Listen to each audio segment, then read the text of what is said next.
DC's League of Super Pets finally hit home video. And we've got 8 reasons why we think you should definitely check it out. Oh It really is called the League of Super Pets, isn't it? Yes, it is. Damn. It is. I've just been calling it Super Pets. Well, I mean, this is You know what it should have been called? Krypto the Super Dog. Krypto the Super Dog. You got cheesy blasters. So Maggie, in general, without going into any specifics, how'd you like Super Pets? I really enjoyed it. Yeah? I thought it was fun. It was cute. Yeah, I thought it was good. If you didn't have children, like we have Viv. Yeah. Would you recommend this for people who don't have children? I think people that don't have children, they're really into DC. I think they would really enjoy this. I agree. Just generalization, I don't know. I think it just depends on the person. If you really like animals and you like animation. I would say this doesn't transcend animation. Like, if you're not a big cartoon person, I wouldn't necessarily recommend this. Like you said, if you're a huge DC fan, kind of like Teen Titans Goes to the Movies. Yeah, because we didn't have children. At that point. I would almost recommend that over this if you're a DC fan. Yeah, I feel like it has more. If you like DC but you hate cartoons, I would suggest not watching it. If you like cartoons but don't necessarily care about DC, I would say it's worth checking out. I would say it's not as deep as a Pixar movie at all. Like, not even close. And I would say it's not even as good as like Clyde with the Chance Meatballs or Lego Movie or anything like that. If you have kids, I think, they'll probably like it. It's talking dogs. So, I mean, and it's fun superhero stuff. So, like, if you don't really want to show them like Marvel stuff, if it gets a little too intense, I think this is fine. I will say there are a few jokes, crass moments, that I wasn't expecting. No, it's nothing to the extent of like being like horribly bad or anything. It was just unsuspecting. It reminded me of Shrek. Not like in some ways. In some ways. But there's like, this isn't a spoiler. There's a character that is in the movie that keeps saying things. They're supposed to be old. Yeah. They keep saying one-liners, and like the one-liner is supposed to have a curse word in it, and it's bleeped out. Now, it's not bleeped out like within the context of the scene. It's not like they're watching TV or a horn honking like or something Marvel loud crashes. No, it's just straight up bleeped out as if this is a censored version of the movie. And I don't understand why they did that. Like, I mean, I'm glad they didn't say the cuss word, but like there was no attempt to make it funny. It's like you're watching South Park on Comedy Central in 1998. It's just weird. Sitting there, it's like, out of nowhere. Like, we're sitting there, we're like, did we really just hear a bleep in this movie? Yeah. And then, I mean, there's some pee and poop jokes. They're dogs, so they don't shy away from that. I think that's where more you mean like the Shrek. Yeah. It's definitely more crass than like a Disney movie. But it's, I would say it's not horrible, like for kids. It's not... I wouldn't even say it's more adult than like the Lego Movie as far as like content wise. I don't know. It rides a weird line. I would say it's closest. Strange. Tonally, I would say it's closest to The Secret Life of Pets. Yeah. I'd say that's probably about the closest you're gonna get. Whereas like the rabbit wanted to like kill all of humanity, and that like it's kind of like that. Like it's that area with more crass humor like from Shrek. So let's get into the spoiler section. The kids. So do you think this is a good movie for kids? Not so much the little kids, you know? Because Viv got kind of bored. Yeah. But I think for maybe older kids, like maybe kids that are 6 and up. 6 to 10. Yeah. I could see them understanding most of the stuff that's like being explained in the movie, and especially if they've been exposed to the superhero genre. For sure. I could see them really enjoying it. Yeah, I would agree with that. I would say yes. Like obviously, like you said, there's caveats. There's reasons for it to be a no, but generally speaking, I think kids. Yeah. It hits for kids. Yes. So the comedy. I thought it was pretty funny. I thought so too. Like when it was trying to be funny, it was funny. Yeah. I thought Kevin Hart was fun. I thought The Rock was fun. Mm-hmm. There was honestly, I feel like Keanu Reeves was the funniest in the whole movie. I miss my parents. Jesus, I miss my parents. Ridiculous. Oh my god. Oh my god. The bad guy did not really hit it for me. And all the hamsters. Guinea pigs, yeah. None of that worked for me. Kevin and Matt, though. Or Mark. Mark and those Kevin. two were fun. Yeah. But, like, I don't know what they were going for with, like, the second and third act of this. Like, I don't know. I feel like you had enough going. Like, it reminds me, again, I hate to keep calling back to it. It reminds me a lot of the Secret Life of Pets, where it's like, the setup is good enough. You know, Krypto being jealous of Lois. That's good enough. Just stick with that, you know? You get another dog, and now, you know, Ace and Krypto gotta kind of get along with each other, right? It's an odd couple kind of thing, right? Yeah. Do that. Then they just are like, no, let's sideline all the Justice League. And we have these guinea pigs running around, and they turn into a giant doomsday monster at the end. And it's like, really? Like, that's really where we want to go with this? Yeah. Honestly, I would say no. I think it had more misses than hits for me. And granted, it's for kids, but so is the Lego Movie, you know? So is Encanto, and like, those movies try a lot harder. I mean, I'm sorry, Bluey exists, okay? And like, if Bluey can exist, then everybody needs to up their damn game. You know what I mean? Like, no, because they make the humor work for both the kids and the parents in that show. Exactly. So yeah. I'm gonna say no on that. I agree with you on that. The animation, I thought it looked really good. Yeah, no, I agree. I like the style of it. Like, they still tried to like keep with not really the Silver Age or whatever. Yeah, how sharp some of the angles were, like on their bodies and their faces. Yeah. Especially Batman. Yeah, Batman's cowl was like crazy. I loved it, because whenever we watched the trailers, like, I'm not crazy about Batman, but no. Once you see Superman, and then the more you see Krypto and how sharp his face is, it works in the context of the It works. design. Yeah. Yes. And the city looked really good. Yeah. Sometimes it can be awkward when you have such knowable voices like The Rock and Kevin Hart. Seeing that come out of a dog, like, it can just be hard to take sometimes. Yeah. But there was times I forgot that's who I was watching. Yeah. Like, by the time we ended the movie, like, it was Krypto. Yes. It looked really good. Like, stylized, I would watch another movie exactly like this. A sequel. I think a sequel, if you dial back like the stakes and make it more about Krypto and Ace, I think the sequel could be great. Yeah. I just think that they just really lost their way a little bit. The acting, again, we kind of just talked about it a little bit. I think everybody did a great job. Yes. John Krasinski as Superman was goofy. Like, it reminded me a lot of if Jim was being Superman. Yes. But I mean, obviously that's what they were going for. Yeah. Keanu Reeves, I think, steals the show. Anytime he's on screen, he I steals can see why he wants to be Batman. Oh, he'd be so good as a Batman. Dude. I can really see it. Also, I really loved Jermaine as Aquaman. Yes, I forgot about that. Yes. Food. Ooh, food.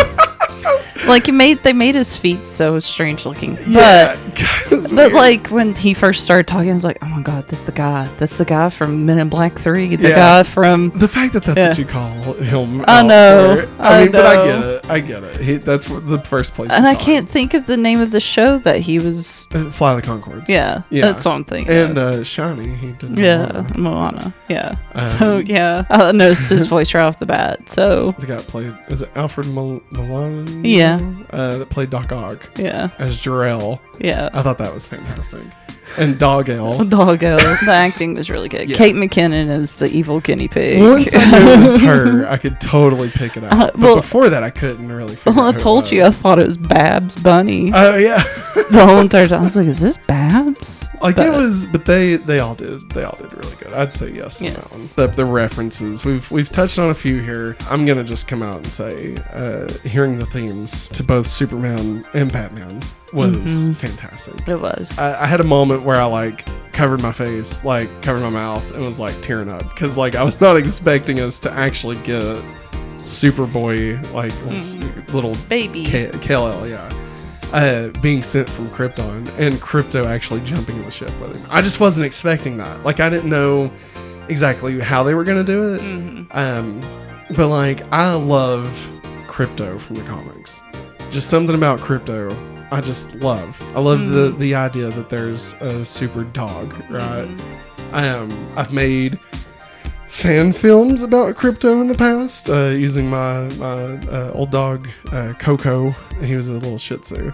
And so he was supposed to be like puppy Krypto, right? And I remember like talking to my dad about it, and like him telling me, yeah, there was Krypto the Super Dog, there was Bippo the Super Monkey or some shit. But then of course, Krypto the animated series, which I didn't watch too much of because I was in that weird age where like it was too kiddie for me, but I was aware of it still. And finding out Ace the Bat Hound existed, and like seeing him and like being on his little bat wing, that just hovers like 2 feet above the ground, and just falling in love with that dude. Like I've got little stuffed animals of both of them, and I love that, right? And so, when New 52 hit and they kind of said that Krypto never existed, I was so furious about the New 52 doing that.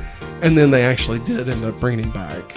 He had been trapped in like the Phantom Zone or something, and he was more of a wolf in it, and Wolf from Justice League, or not Justice League, Young Justice. Yeah, that's more based off of that version of Krypto. Oh, okay. So it's like a much bigger. Yeah.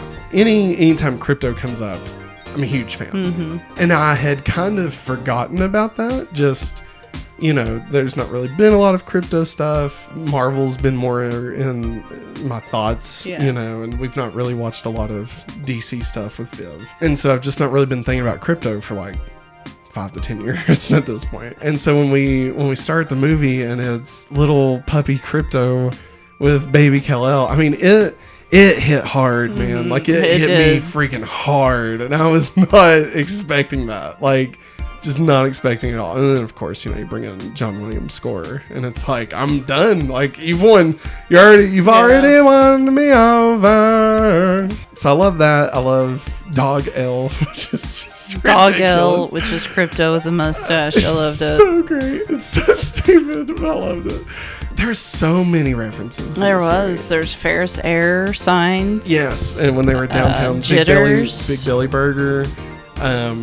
There was the cowboy, Jonah Hex. Yeah, had, like, Hex's a restaurant or something. And then of course the one I should have known way sooner, and I did not. It didn't hit for me. The squirrel being Green Lantern Chip. Oh no! Like, can't believe I did not. So sweet. I can't believe I didn't catch that. Like, I love what he says at the end. I know Green Lantern. Like, that's the one I know. Yeah. And like, just completely missed that was going to be Chip. But that's fantastic. Yeah. I just like what he says. He's like, she put a ring on it. Yeah. I loved it. I love the one part where Bruce he's trying to accept Ace as his pet. Yeah. Because everybody else is like Wonder Woman's got PB, and she's like, I love you. And yeah. Aquaman has the water. Chip's got, Green Lantern. And he's like, I lost my parents when I was young. And then like just lightning cracks, and it goes like almost black and white. And then Ace is like, and my family left me a long time ago. And Bruce, he's like, oh, come here. Yeah.